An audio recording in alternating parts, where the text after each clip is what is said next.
I never expected to be a mama, but when he came into my life unexpectedly, I fell in love. I adopted him, and we began our life in unconditional bond. He had his whole life ahead of him until one night he snuck out of the house with these people he thought were his friends, and our lives changed forever. They hit him in the head and left him for, they let him lay there for over 14 hours before we found him. We would have never found him if it weren't for two girls. One went back to get her shoes the next day, and she ran back and told her mom. The rest of them made a pact. They were going to say he fell from a 2-story barn after drinking alcohol, and they would hope he wouldn't survive, and that was going to be their story, and they've stuck with it all these years.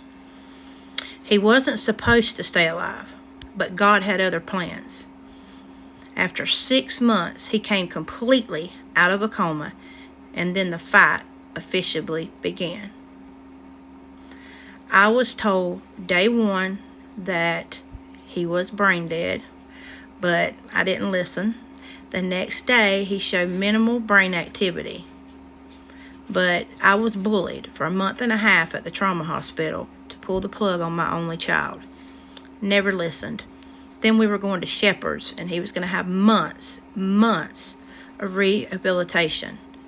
But guess what? God overferred in the end. For 5.5 years, I watched him beat every odd that every doctor told him.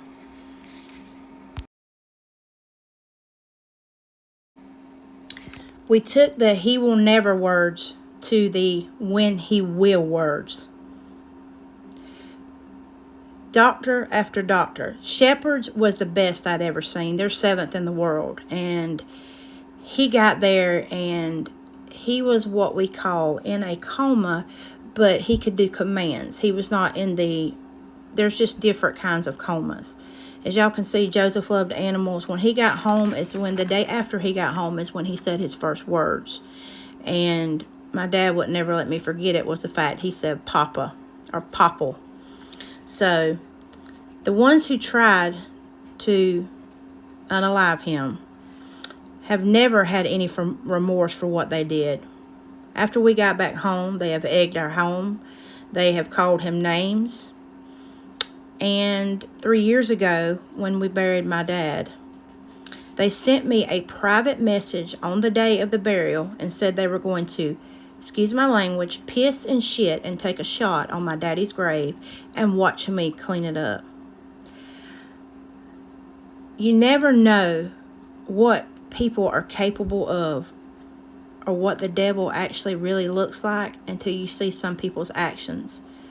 I mean, he never complained. He never took a pain pill. He had a pain pump, but he just loved life. And all he wanted to do was show people that he could still enjoy life, even though it was different for him now. The football, the dirt bike racing, the hunting, the fishing. But right there, his dad, my husband, that was everything to him. We always knew that he was hit in the head, but we never said anything much to Joseph about it. He told my dad, me, and my mom, like, when he was just coming out of a coma, but we never pressured him because he didn't want to talk about it. When people wanted to talk about it, I'd take them out of the room. It was just too much of a bad experience. I mean, it was PTSD. He didn't want to talk about that. But the day of the trial of the mother of the girl who threw the party, the one that hit him and everything, guys, she even called an EMT and asked the EMT what to do, and they told her to call 911. She hid it. She done a terrible, terrible thing. But during the trial, Joseph was sitting next to me, and the head of the GBI was on the stand, and when he said Joseph fell out of a 2-story barn, Joseph grabbed my hand and hollered for the whole courtroom to hear him, spoke up and said that was a lie. They then took him to the back. He looked at me and says, "Mama, I want to tell the truth." I said, "Son," so my mom went back there with him. He told them he was pistol whipped, told them the guy's name that he was pistol whipped by. Basically, the head of the GBI kept on trying to confuse him. It was horrible. So he basically called Joseph a liar, and he closed the case. I will never understand why all the attendants of the party and the guy who did it is still walking free. With all the fight Joseph had in him, I think that knowing the GBI wasn't going to do anything about what happened to him, so it broke him. I will never understand, and I will never stop, and they will pay for what they done the legal way. 1 year ago today, my son passed away in my arms after aspirating. The EMTs got here fast, and they worked on him for almost an hour. But I knew when he took his last breath in my arms that he was gone. I believe God left him here 5.5 years to reach all the people he did from his story, and he was an inspiration. They all think they got away with his unalivement. Y'all know what I can't say. And yes, it is that, because the coroner wrote on his death certificate the injuries he sustained 5.5 years ago were the cause. They tell you at Shepherd's that someone like him usually only lives 5 to 7 years. But I didn't never believe that. Every day I come closer to justice, and I will never stop until he is brought to justice.